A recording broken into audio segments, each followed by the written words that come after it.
My immediate goal is to, for next couple of weeks, to deal with a history of Jew hatred.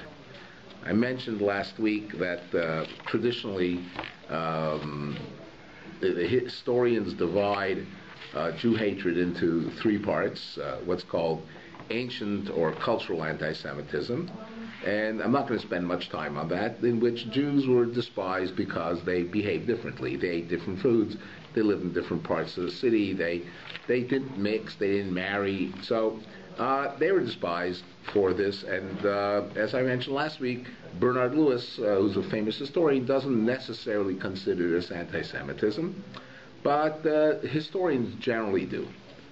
The more significant, I think, anti-Semitism, not the most significant, is the second phase of anti-Semitism, which is referred to as medieval or religious anti-Semitism.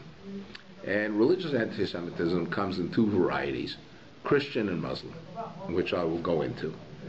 Then the third variety of anti-Semitism, which is really where the word anti-Semitism comes into play, because in reality the first two forms, the cultural form and the religious form, are anti-Judaism. They're really not anti-Semitism.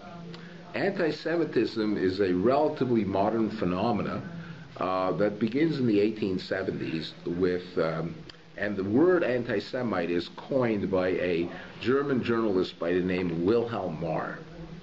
Wilhelm Marr is responding to an increasing trend of secularization in the 19th century, where increasingly people are no longer believing in Christ, no longer believing in religion. And if you no longer believe in religion, then it really doesn't matter if Christ was killed by the Jews or not. It's irrelevant. It doesn't matter because you don't actually care about it. For many secular people, Jesus never actually existed. So, although somebody once said, many people believe that Jesus never existed, but hate the Jews because they killed him. Anyways, okay? So again, going to the rationalism it fit, but a lot of people don't, insist that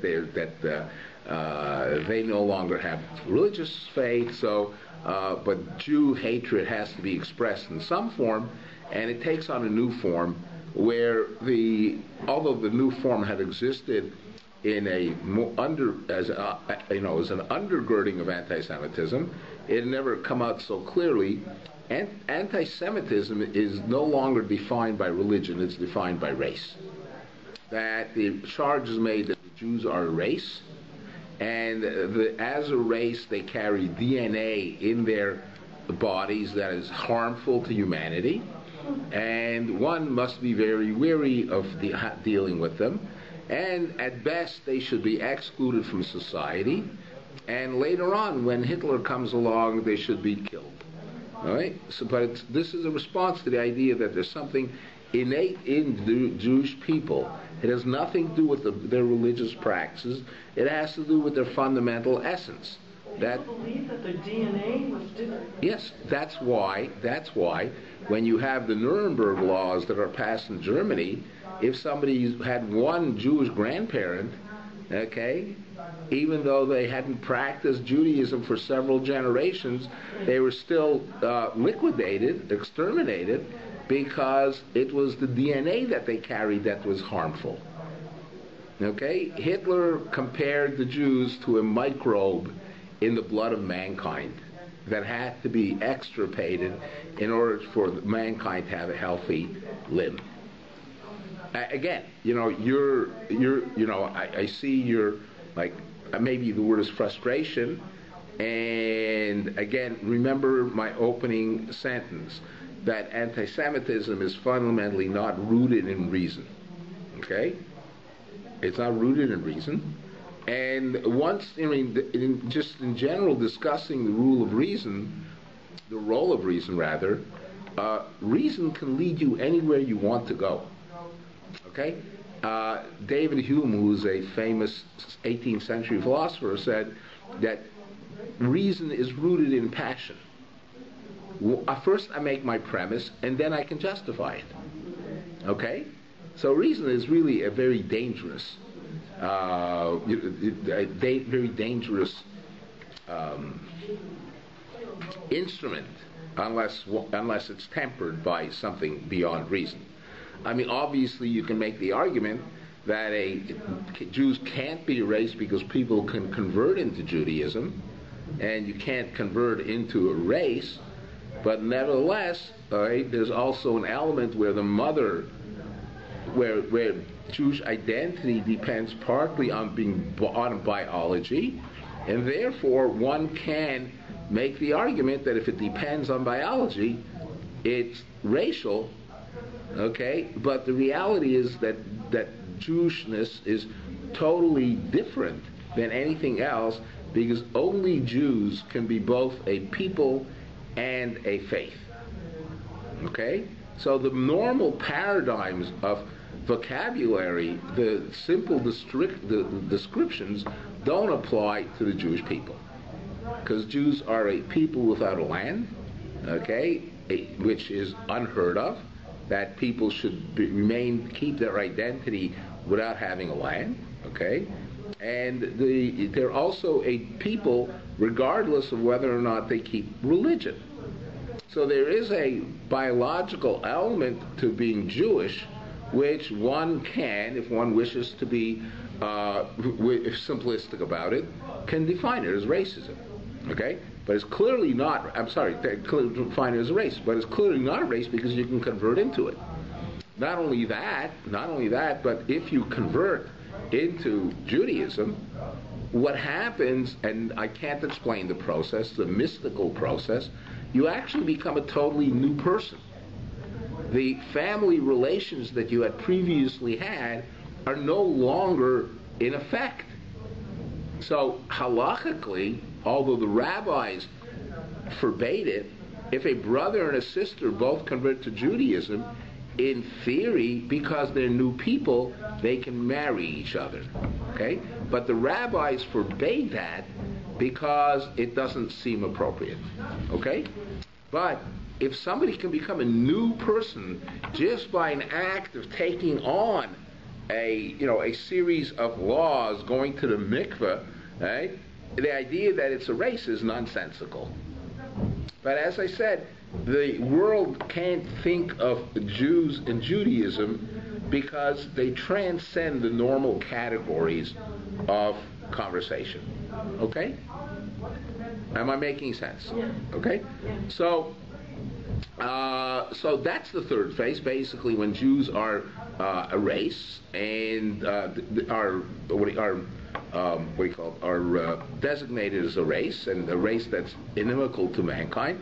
And I would propose that there's a fourth kind of anti-Semitism now, and it's called, what I think is called anti-Zionism. Many people would be appalled or would certainly deny that they're anti-Semites. Many secular liberals would certainly claim that they're not anti-Semites. They'll point to the fact that either they themselves are Jewish, or they have Jewish ancestry, or their best friends are Jewish. They may attend, one of the great oxymorons is that the UN holds a breakfast every year on Holocaust Memorial Day, commemorating the end of the concentration camp at Auschwitz. But in the very same building where this breakfast is taking place, the Human Rights Commission meets every year, and every year condemns Israel, and never mentions any human rights atrocities by China, by Cuba, by Syria, by Iran. Somehow the only country that ever gets accused of anti-Semitism of violating human rights is Israel. So there's something. So you can have a breakfast. You can lament, the death of Jews who don't exist, while objecting to the Jews that do exist.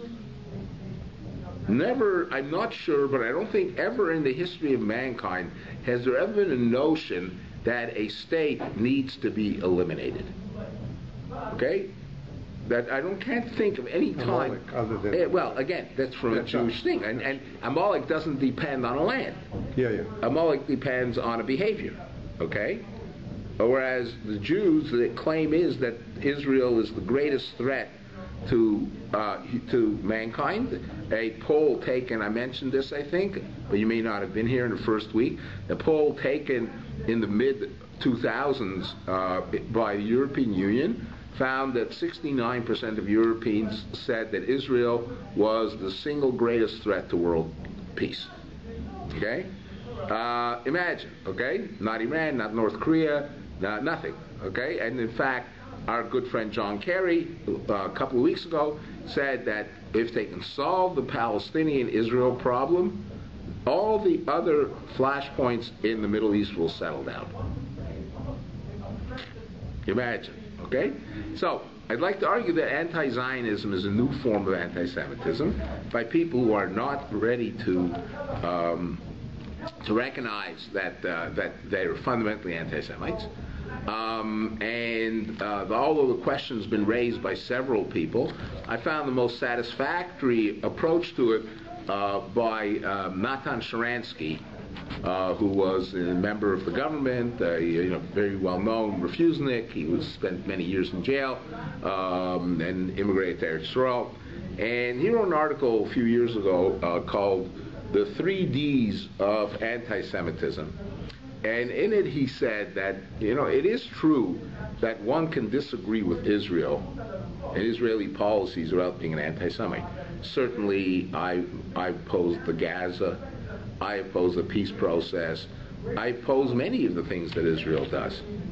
Does that make me an anti-Semite? So how do you know whether a person's opposition to Israel is based on anti-Semitism or based on its policies? And he said there are 3 Ds to this. And I usually, as you know, I don't usually work with notes, but I can never remember them. So I actually scribbled on the back of an envelope.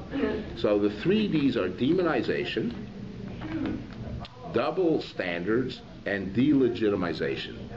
Demonization is when you blow out of proportion what Israel does. Okay, so for example, Israel is accused of committing genocide on the Palestinians. Okay, let's examine this statement. Okay, in 1948, there were anywhere from 400,000 to 800,000 people left Israel and became, quote, Palestinians, end quote. Today there's 3-point-something million of them. Of mir gesucht such a genocide. Okay, Jews should be lucky to have such a genocide, where you population. Could Israel just blow them out of the water if they wanted to? Certainly they could. So that's the kind of thing that demonizes Israel. Israel is the worst human rights offender. Gaza is an open-air concentration camp. All these things these exaggerated accusations about Israel is demonization. Okay? So anyone who demonizes Israel is an anti-Semite. Double standards is, Israel has a wall. Well, the United States builds a wall, right? They're building a fence between Mexico and the United States. India and Pakistan have walls. Many countries have walls between them. No one ever says boo. Okay? So Israel is held to one standard, and everybody else is held to another standard. Okay? Delegitimization is challenging Israel's right to exist. No other country in the world's right to exist is challenged. No one challenges Syria's right to exist. No one challenges North Korea's right to exist. Go through all the terrible perpetrators of human rights crimes. None of them is ever challenged. Okay? So if you take any one of these, delegitimization, double standards, and demonization, you know that the person is an anti-Semite. And this is what's going on in Europe and throughout much of the North American left today. Okay? So if they tell you that they're against Israel, it's not true. Okay? They're not just anti-policy, they're anti-Semites. Okay? They can call themselves whatever they want. This is the acid test for anti-Semitism. So there are 4 basic categories of anti-Semitism. Are there any questions? Right. So let's go back to Christian anti-Semitism. let's start a little history of Christianity. And in the course of this little history, we'll examine some of the fundamental ideas of Christianity. Sometime between 9 and 4 BCE, a Jewish child is born by the name of Jesus, Joshua. He lives in the Galilee. Parents are Jewish. Well, at least the mother is for sure, okay? The Talmud says, and I'm not sure about the historical authenticity of this, but the claim is made by the Talmud that in reality, Jesus was the offspring of a Roman soldier called Pandarus who had an affair with Jesus.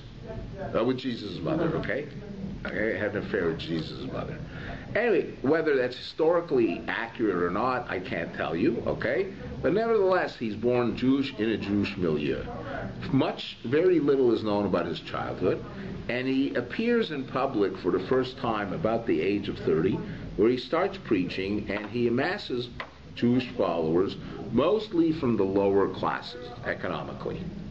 And Jesus' message, the way I interpret it, and it took me a long time to get here because I'm not a scholar and I don't do reams of research, but I try to read up on the matter. And I read a book written by a Toronto guy. It's called How Jesus Became a Christian. And it's very interesting that the guy's a professor, I think, at York or U of T. And while doing research for this book, it convinced him to convert to Judaism.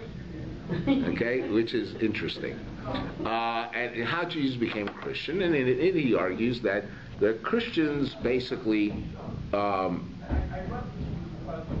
should I put it, expropriated Jesus from the Jews, and they made him the figurehead of this new religion of which he had no intention of ever founding. What was his thing? What was his draw? Okay, so I will tell you. It is my contention that Jesus is a very early Reform rabbi. Jesus preached that halacha. Jesus says, "I come not to change the law. I come to complete it until until you do better than the Pharisees." The Pharisees are the forerunners of Orthodox Judaism, are the rabbis of the Mishnah. Until you do better than the rabbis, no one among you will be called righteous. And he goes through a whole, he's quoted as going through a whole speech, arguing that, that you have to keep halacha.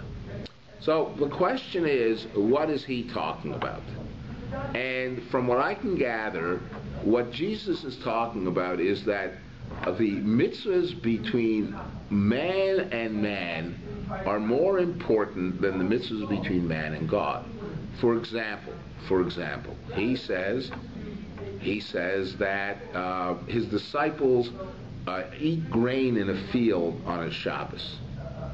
So somebody said, a Pharisee says to him, "Look, your guys are eating grain on the Sabbath." So his answer is, was Sabbath made for man, or was man made for Sabbath? Okay? So basically, he's putting the focus on the primacy of man. Now, to a certain extent, that's true in halacha also, in terms of in terms of ishmartem es nafsheichem, okay? In terms of health matters. Right? But Jesus, for example, says, if someone strikes you on the cheek, turn the other cheek and let him strike you. Notice he's asking for people to really conduct themselves in a menschlich manner beyond what normal ethical requirements would be. Okay? For example, Paul says that as a teaching that what matters isn't what goes into your mouth. What matters is what goes out of your mouth. Now, the reality is Torah has the same approach. Neither can you speak lashon hara, neither can you gossip, nor can you eat kosher. But that's not a trait. Neither can you trade. But that's not what he's saying. Okay, he's saying that it's more important not to gossip than it is to keep kosher. He's setting it up as an either or rather than as both options are unacceptable. So my reading of Jesus is that he's an early Reform rabbi, And he also, according to, again, we have no record whatsoever of anything that Jesus actually said. Okay? No one that ever knew him or met him personally. He never left any writings behind, and no one that ever knew him or met him personally ever wrote anything down that we know of directly. Okay? So much of what he says comes to us through other sources. We don't know. Some of those sources may be true. Some of the sources may not be true. We don't actually know. And he had followers called Nazarenes or Judeo-Christians who basically followed Jesus, practiced halacha, went to the BAYT and brought karbanet, and conducted themselves like all the other Jews, with two exceptions. The Judeo-Christians, or as they're also known, the Nazarenes, the Notzrim, are individuals who believe that Jesus was the Messiah, and that he was resurrected from the dead.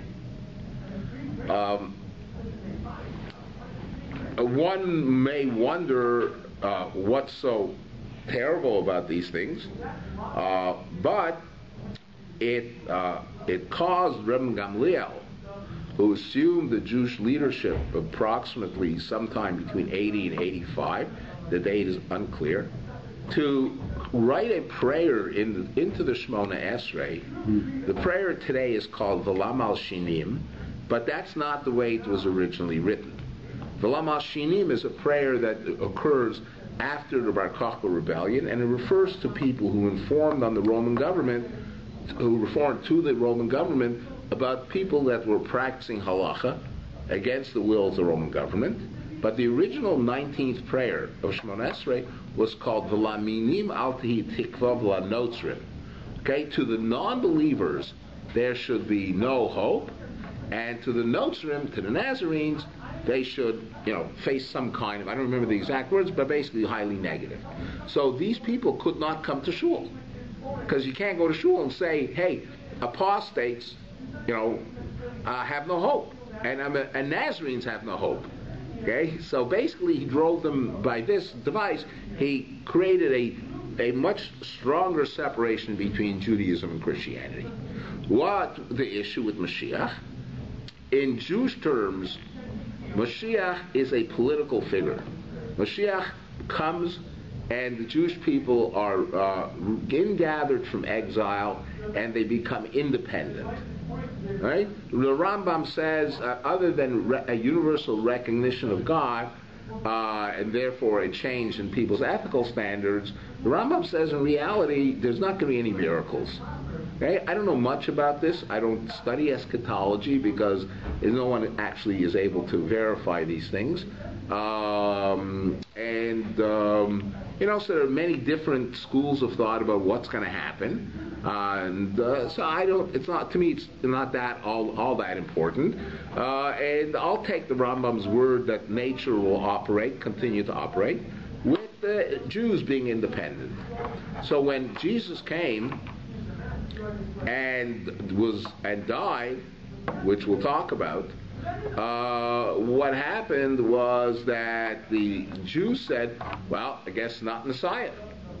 So the Christians said, he is Messiah. His followers said he is Messiah. Because his followers had a different conception of Jesus, of Messiah, than the Jews did. Okay? And that's you can't have two different conceptions of Messiah, all right, and in one faith body. Okay? Either it's political or it's not. And if he comes, Israel is independent, or it's not. For Christians, Jesus comes, and when Jesus comes, the physical world comes to an end. All the good souls go to the good place, and all the bad souls just perish. Okay? So Christians have a spiritual concept of the Messiah. We have a physical concept. We have a physical concept based on sovereignty in a land, okay, on a physical life, okay? So this is a clash. So you have two religions that are essentially competing. You have Judaism and Christianity. They're competing for primarily the intelligent people of the Roman Roman Empire who rejected polytheism, who rejected idol worship, and have become ethical monotheists. And this is the group that the Christians are going to, or Paul is going to target himself to, and to Jews living outside of Israel. Sometime around 36 BCE, CE, shortly after Jesus dies, the Christian Bible informs us that Paul was on the road to Damascus, and Jesus appeared to him and asked him, "Why are you persecuting my people?"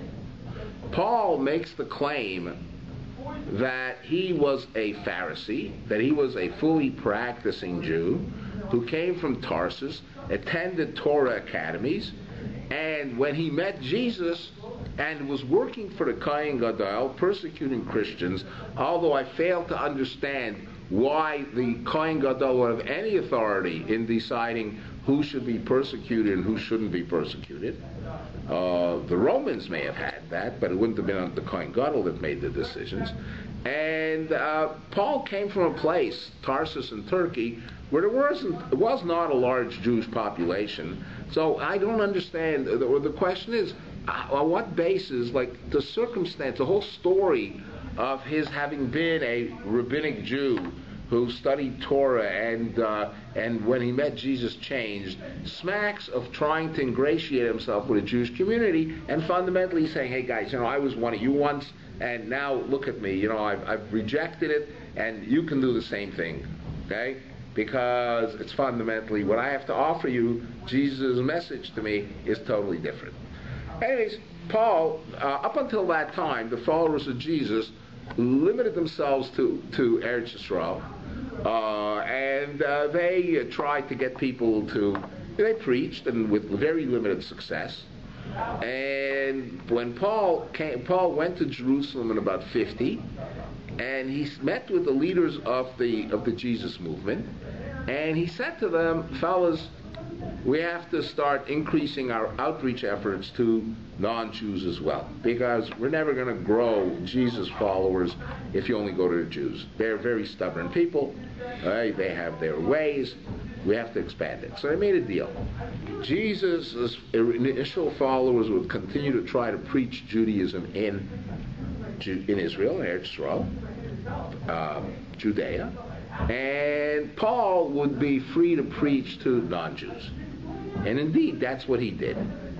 And what he needs to do, what Paul needs to do, is he needs to create complete differences between Judaism and Christianity, and B, he needs to discredit Judaism as a legitimate alternative to Christianity. So from the very beginning, the Christian Bible's primary purpose, or one of its primary purposes, is to discredit Judaism as a legitimate religion.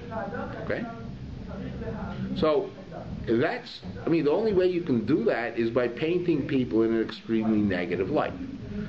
Paul is the first author in the Christian Bible. Many people are much more familiar with what are called the Gospels, Mark, Luke, John, and Matthew, which are written later, okay? But Paul has so much influence that the direction he takes will be felt in these books. So Paul is really the founder of Christianity. And Paul sets the tone for this disestablishment of Jews and Judaism. Paul starts off by arguing that Jews are a people of the flesh. A Jew becomes a Jew because his mother's a Jew. A Jew allegedly can have a relationship with God if he does mitzvot. Mitzvot involve flesh, okay? You can't do mitzvah without a body. And that Judaism is a physical religion. Now, Paul is talking to a audience in the eastern part of the Roman Empire, which has a culture, a Greek culture of Hellenism. Okay, so much of the ideas that were known to intellectual Greeks filter down to intelligent Romans, and it's part of their everyday conversation. One of the person who is reputed to be the father of Western philosophy is a man by the name of Plato. Plato made the following argument. How do you know when you see a horse?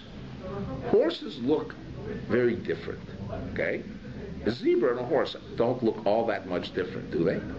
Okay, a Shetland pony and those horses that pull the Budweiser truck, the Budweiser wagon, Clydesdales, okay, and a thoroughbred also don't look like each other. So how do you know that a zebra is not a horse? And how do you know that a horse is a horse even though it looks different?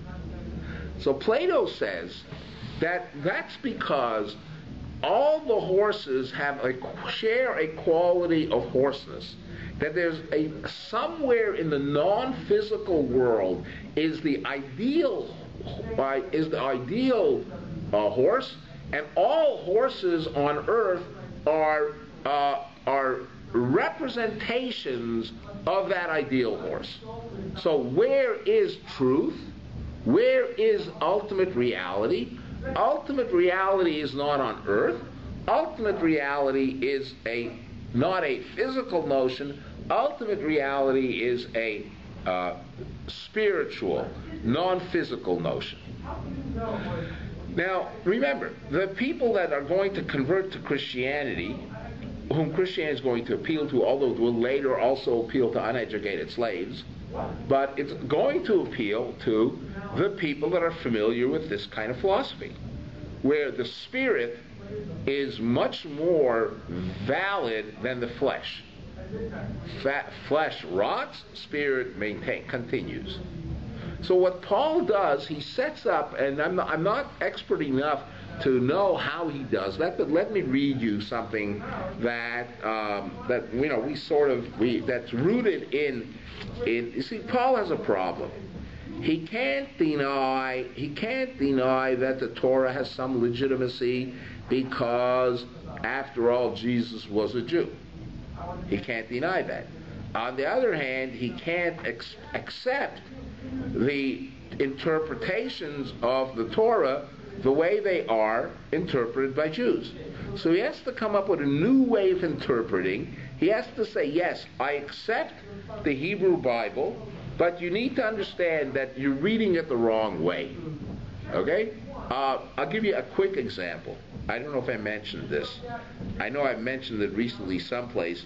Do we talk about when Abraham is doubting whether God's going to keep his promise? No? All right.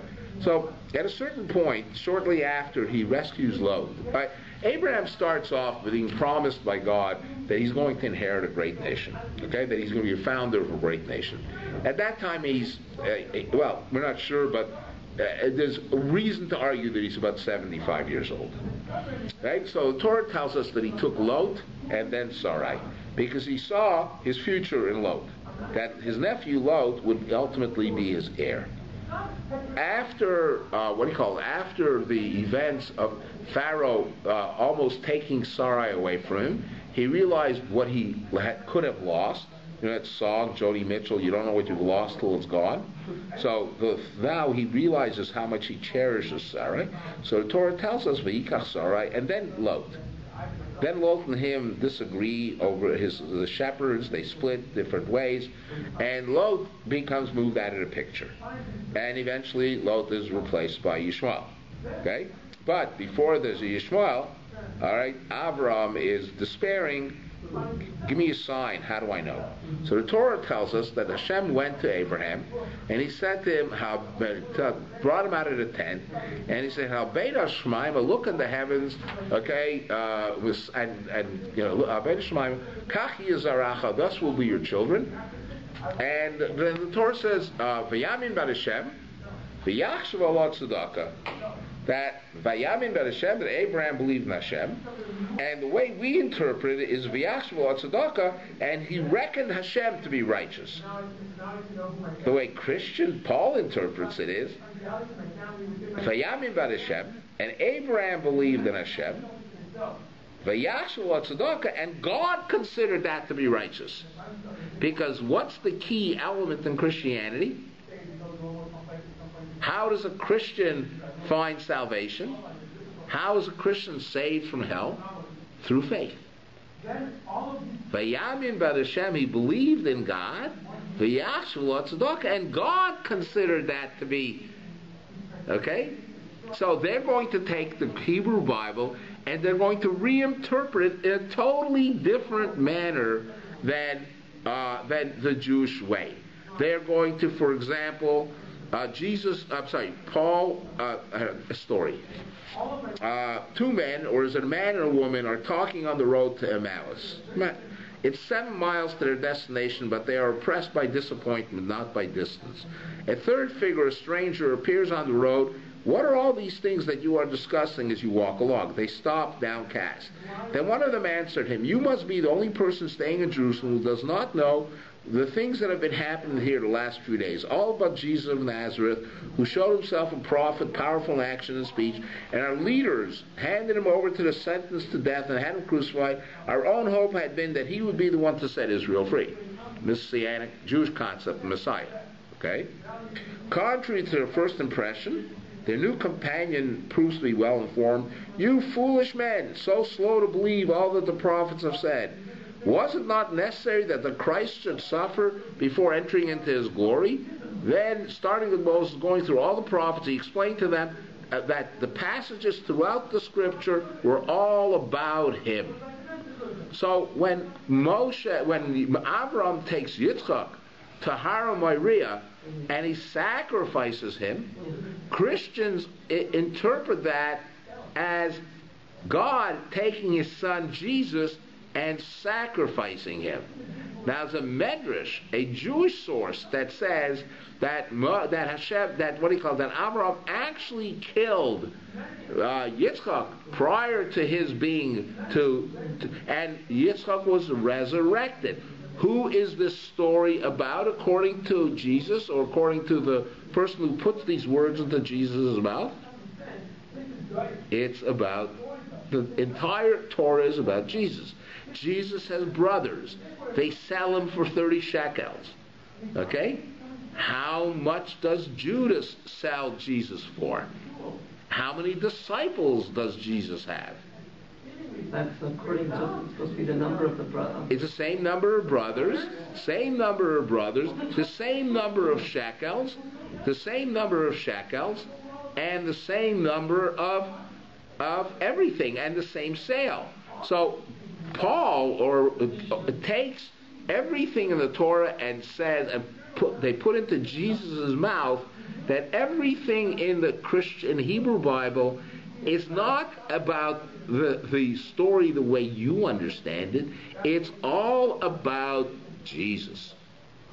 So once you have that groundwork laid, you now see that the Torah becomes a prediction for Jesus. And that is why the Hebrew Bible has value in Christian tradition, not because they keep the mitzvot, because they don't keep the mitzvot, except those that are in natural law, that is, things that everyone knows are wrong, like murder, etc. Okay?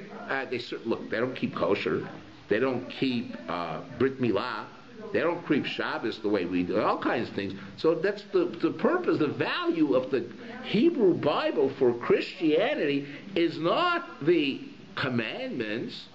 It's A, that God spoke to people, and B, that this is all a prediction for the coming of Jesus. This is all a legitimization of Jesus is coming. Okay? Are we understanding on that? Wasn't this after, Paul did this after Jesus died? Yes, but so Paul, because Jesus taught Judaism. Jesus, that's the point. That's why the author of How Jesus Became Christian and many other historians point to Paul as the founder of Christianity, and Jesus is only a borrowed figurehead because he had a good reputation. Okay? And that Jesus is not the founder of Christianity. Okay? He was long dead. He was dead, yes. Okay? That's the point. Okay? Paul is the father of Christianity. It's a very good book that I read years ago when I was more ambitious, and I read, I was able to read more than, I was able to read one book at a time. It's a fabulous book called The Myth Maker, Paul and the Founding of Christianity, by a British Jew by the name of Chaim. Chaim is not beloved by many other Jewish historians. That's probably because he's very sharp-tongued and he's really not all that nice about it, okay? He's not genteel. So, we got the idea that the whole Torah is about Jesus, okay? Now, let's take another one. So then the Romans, or whoever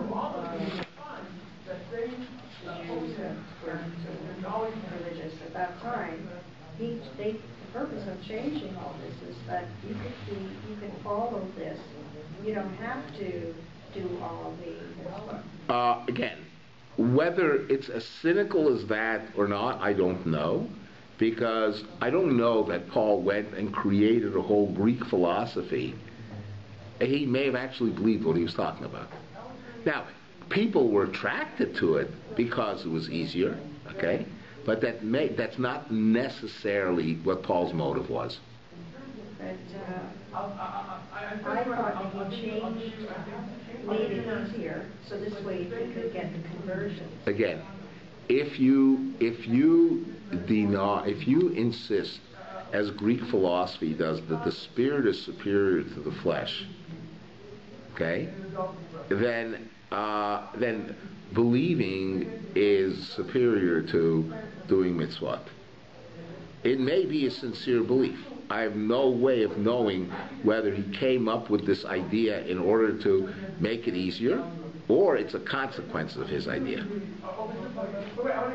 So they were because he made it, you don't have to do it. Again, whether he did it deliberately or not, I don't know if that's provable, because the philosophy that he's using is a philosophy that he himself probably subscribed to, being what I believe is an assimilated Jew in a Hellenistic territory, and he's not the first one to believe that, okay? There was, in Alexandria, there was a famous Jewish philosopher by the name of Philo of Alexandria, and Philo had to fend off attacks from fellow Jews who felt that what's important about the mitzvahs is the motive behind the mitzvahs, not the actual doing of the mitzvahs. So long before Jesus was a gleam in anybody's eye, okay, or Paul, you already had Jews that were making that same argument, that the purpose of a mitzvah is not intrinsically the act, but the idea behind the act. Okay? So to say that Paul came and deliberately, like lowered the barriers so all these converts would be pouring in, I don't know. Also, remember something else, okay? Remember something else. And I have to credit this to a non-Jewish scholar. I haven't read the whole book yet. It's called Paul Among the Gentiles. And she points out that Paul went around preaching, criticizing homosexuality, prostitution, and all kinds of sexual behaviors that are today very much in demand, and where people are consider very appropriate. And a lot of these people who could have done these behaviors bought into Paul's notion that marriage and the relationship between one man and woman and other things that are really, like halachic or certainly limited the fun, okay, was also part of Paul's appeal. It wasn't just about kosher. It was about taking on a much more, moral lifestyle. So it wasn't that he was making it easier, okay? It's because he had a vision. The vision was about the diminution of the flesh to the spirit. And, you have people in Judaism who argue that spirituality is much more important than physicality. But it's not true, okay? It's not true. It's not possible to be true.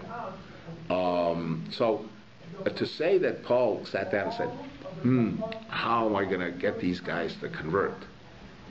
Paul was sincere in what he believed, okay? Paul is really sincere. There's this notion, I've heard it. I've never read it. I've never seen it.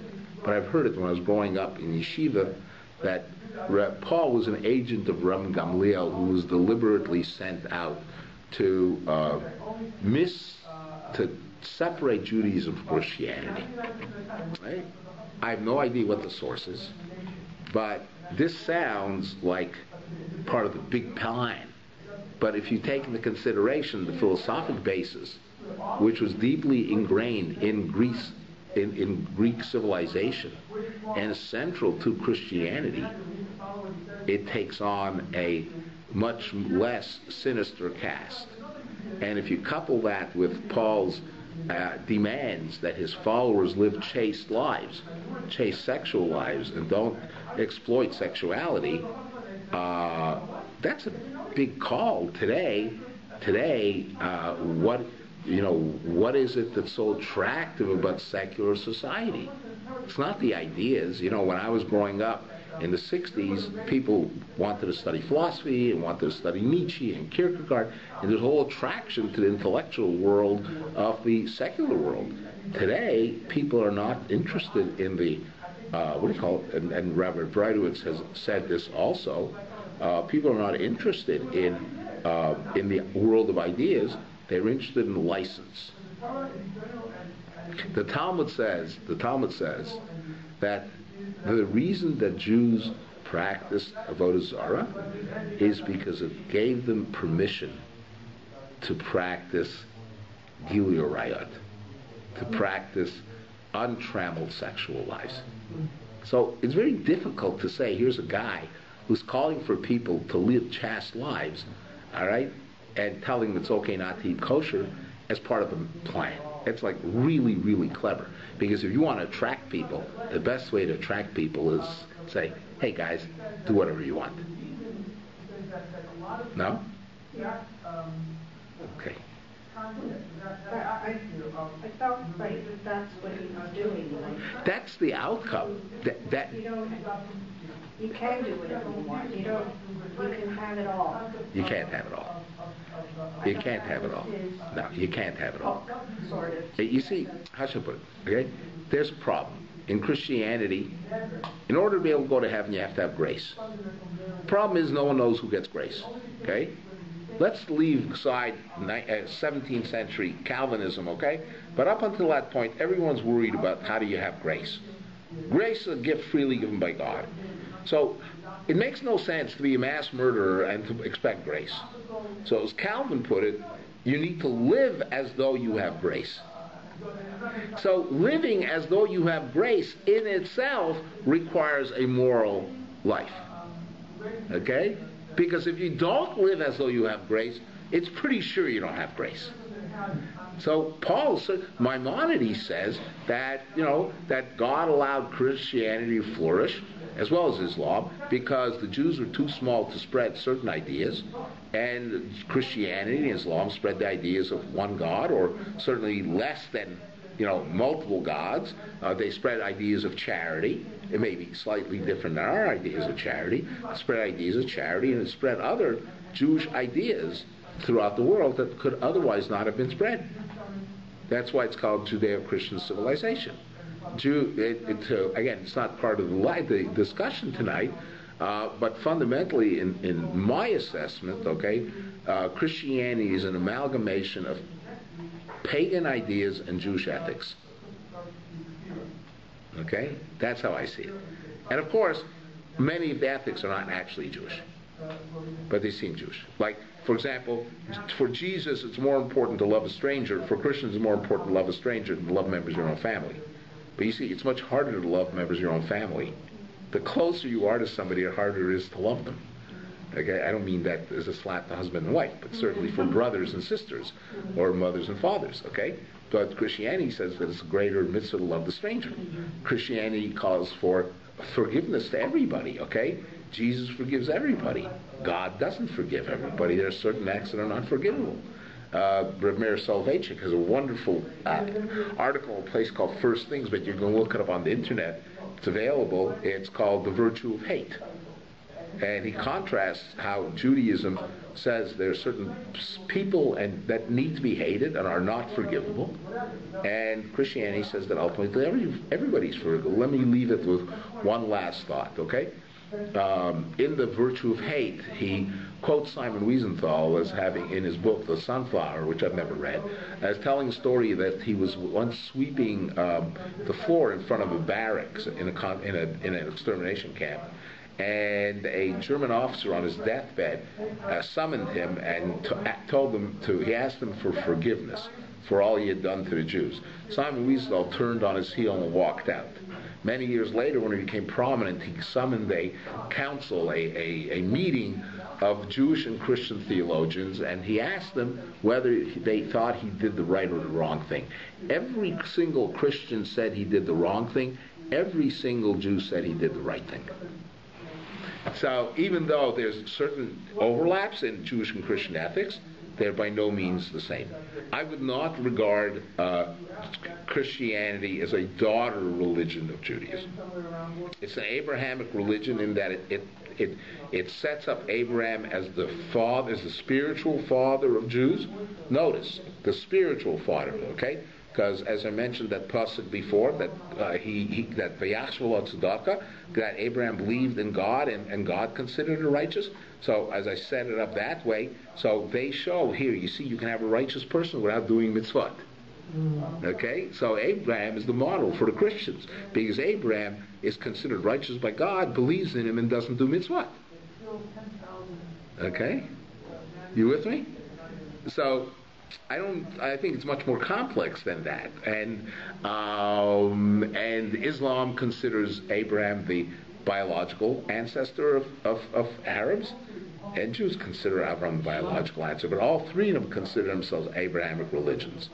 I'm middle reading a most wonderful book on that by a guy called John Levinson. It's Abraham, in three faiths or something like that. It's a really, really wonderful book.